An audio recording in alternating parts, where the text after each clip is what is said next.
How to sign up to a Discord account on your PC. So let's get started. First thing, just head over to any of your favorite browser and simply search in for discord.com, which is the official website of Discord. So just click on the first link that appears over here.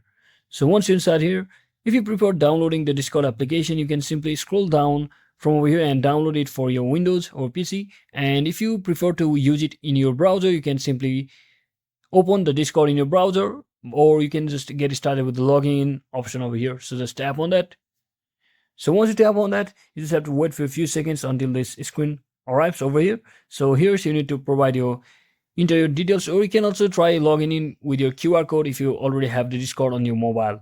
So if you are a new user, you can simply click on this register button below to register for your new account, that is signing up with your new account, which will be like this. As you can see on my screen, if you want to create an account, you need to fill up your details such as your username, date of birth, display name, etc.